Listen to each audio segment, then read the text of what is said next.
like it's just lit. Like women's basketball, the game, how far it's come, the excitement, the attention. Maybe I'll start with you, Kels, because Lord Jesus, your team and their fans, Jesus, they be getting up in everybody's business.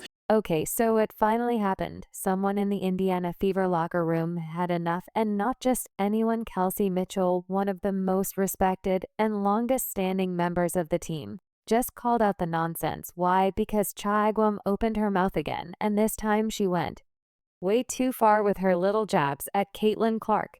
Chanae she's a whole lot to take in.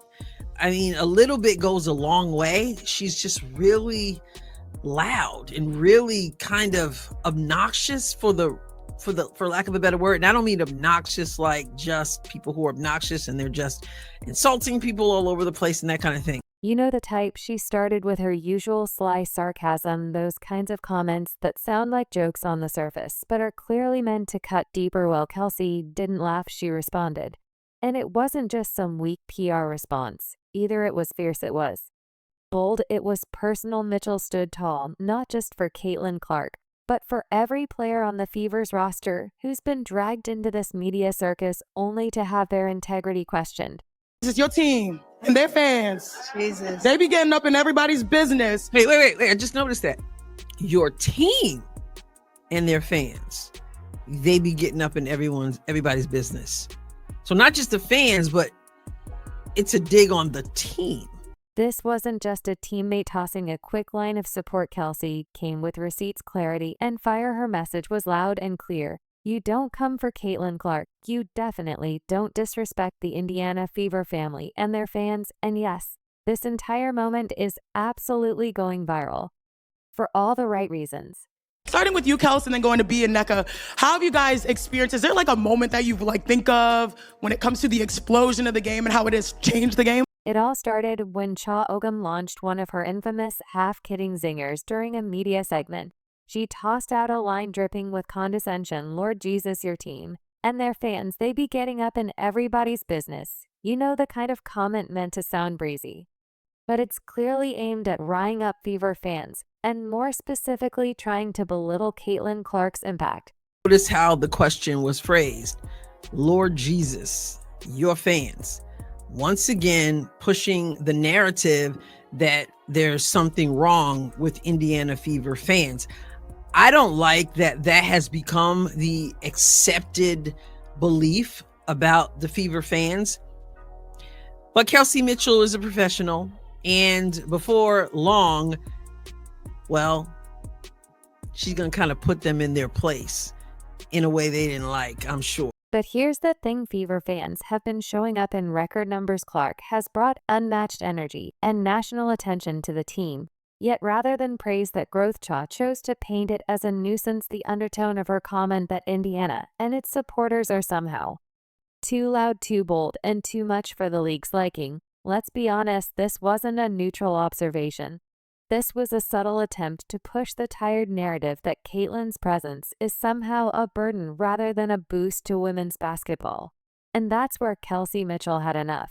oh man, I think I've seen both sides of it. For one, like being on a team with like Caitlin and knowing that some of the stuff and the wave that she created for like, as you know, where the game is and what she's been a part of, like as far as this process. When Kelsey got the chance to respond, she didn't hold back. She was poised, calm, but you could hear the edge in her voice. She didn't need to raise it.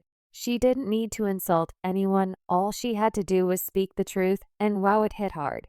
Of it. And so I think for me lately is the shift in moments in Indiana period, as far as like the arena where we started, and B was my vet, kinda, right? Kinda. We up there, sis. We up there. She was a Fever girl first, and so she also saw, and you know, she's a vet too. They've seen what Indiana was, and I think now where it's at now, the big moment is seeing the shift and being a part of it from a standpoint of I know where Indiana was, and so to see the cultivation of it, you just grow to appreciate the process and, you know, the growth in which the game. Cha tossed out a question clearly meant to avoid crediting Caitlin directly. She asked Kelsey if there was a moment this year when the rise of women's basketball became obvious, clearly fishing for a diplomatic safe answer. But instead, Kelsey hit her with the truth. I think the rise of Women's basketball has a lot to do with Caitlin Clark. Boom, just like that. There's the face. There's the face again. Okay. Now, let me get closer so you can see my face better. There's the face again. She's asking about the explosion of women's basketball, and Kelsey Mitchell doesn't waste any time to mention Caitlin Clark and what she has created. It's not what Janae wants to hear. It's not what the media, ESPN media, the WNBA, the old guard, it's not what they want to hear, because they're continuing to tell us that it's not Caitlin Clark who has created anything in the league. The moment Kelsey said Caitlin's name, you could almost see Cha flinch, that polished media smile. She wears so well, it slipped just a little, because here's the reality: people like Cheney and the legacy media voices behind her, Elle Duncan, Monica McNutt, Cheryl Swoops, they've spent the last few months doing backflips trying to avoid giving Clark her due. Remember when one of them even admitted to the jealousy? Yeah, jealous, sure. I mean, would you be jealous of somebody that got $28 million a shoe deal or whatever the deal is before you step foot in the pros? They don't want to admit it, because doing so means acknowledging that a rookie is currently the most important name in the WNBA. And that doesn't fit their narrative, so instead they push these weird coded messages about Clark's fans being too much, or her attention being overblown, or that she's not yet proven. But Kelsey wasn't having it. She stepped into that studio with a message for all of them. Women that get this.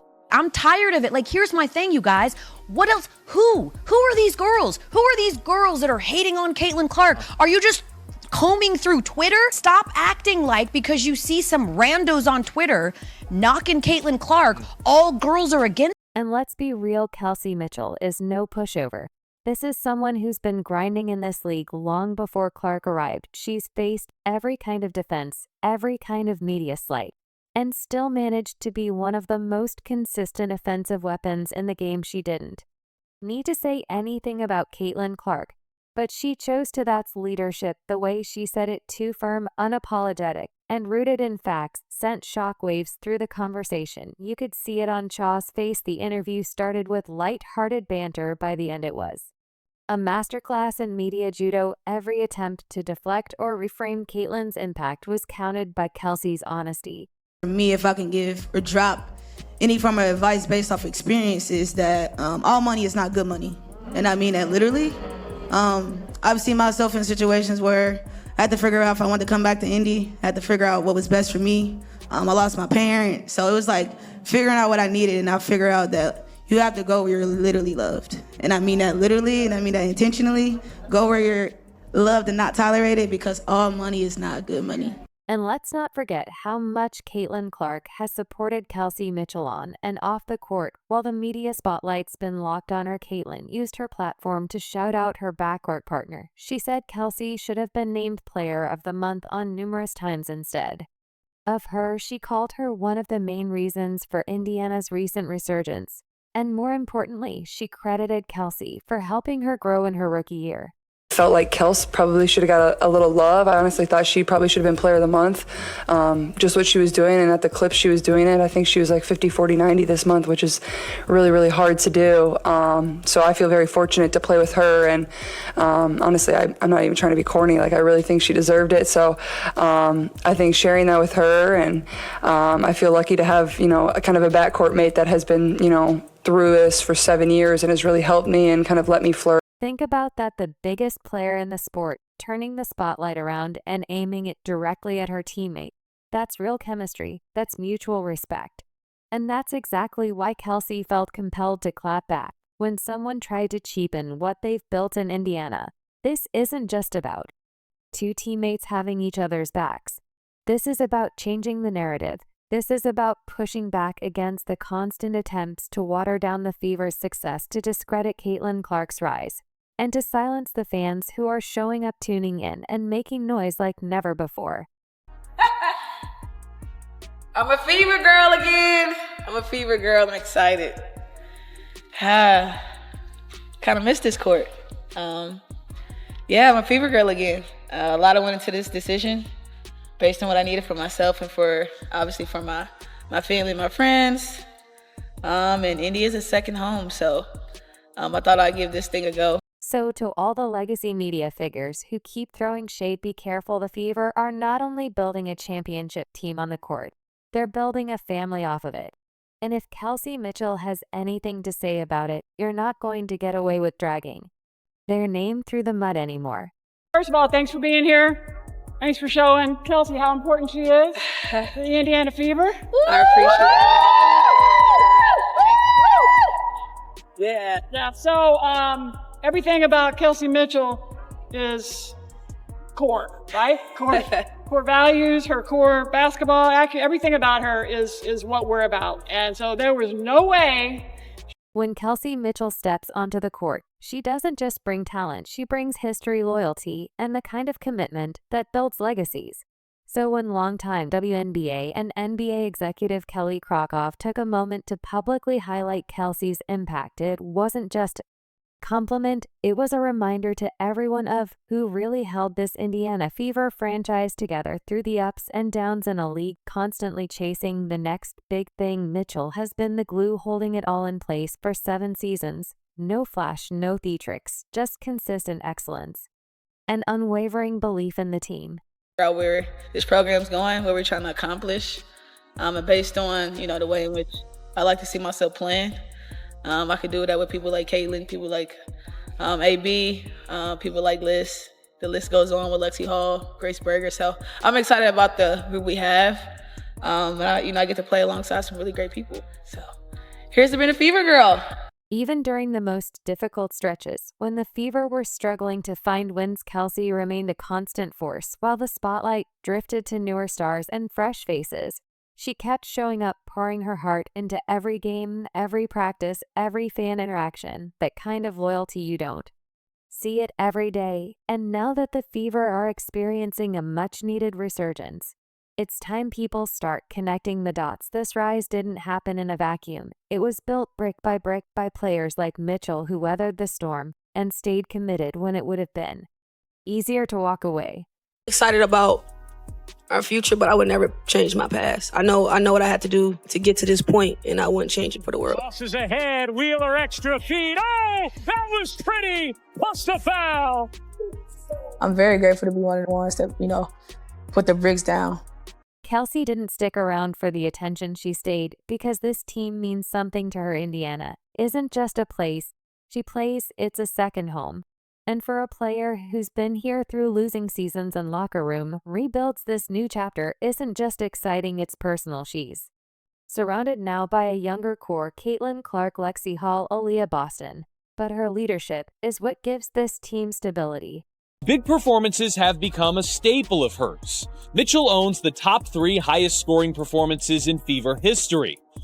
Mitchell ranks second all-time in franchise history in career points, field goals made, 3-pointers made, and free throws. She's played in the 3rd most games in franchise history and is 4th all-time in career assists. The second Caitlin Clark's name left Kelsey's mouth, it was like a jolt to the system. That single moment popped the balloon of carefully curated media spin for months. ESPN and its WNBA insiders have worked overtime trying to position Clark's arrival as just one small piece of a larger story. They've tried to credit everything and everyone else for the league's surge: television deals, merch, historic franchises, anything to avoid giving one player too much shine. Why? Because Caitlin Clark threatens to reshape not only the WNBA, but also the hierarchy of who controls the story. Fans, I think you guys are a big part of my decision, a part of Indiana being home for me. The fans have also grown to be, family for me. So knowing what the atmosphere feels like, some of the love that was poured into me down the stretch of last year, I feel great about it. So I'm grateful. I'm definitely grateful. Like Caitlin, like what? But Kelsey Mitchell didn't just tell the truth. She exposed a gap between the league's reality and the media's narrative. Cha lobbed her a softball question. Kelsey hit it out of the park. Her recognition of Clark's impact wasn't just about giving props. It was a declaration that this Fever team, this fan base, and this moment in women's sports deserves to be taken seriously. And let's be clear, Mitchell wasn't just defending her teammate. She was standing up for the culture the Fever are building right now, a culture grounded in unity, resilience, and the kind of no-nonsense attitude that wins games and silences doubters. That mutual respect, it's real. And it's what gives Indiana an edge, because this isn't just a team with talent. It's a team that believes in each other. It's why the Chen of the world can't quite grasp what's happening here. They're too busy spinning narratives to see the truth. Indiana isn't just riding a wave of hype. They're building something sustainable, something powerful, something built on the foundation Kelsey Mitchell helped lay. Shanae asked about the explosion. Somehow she didn't expect Kelsey to acknowledge the CC effect, the Caitlin Clark effect, especially after she started off by trying to be disrespectful, by being disrespectful to the Fever team and the fans.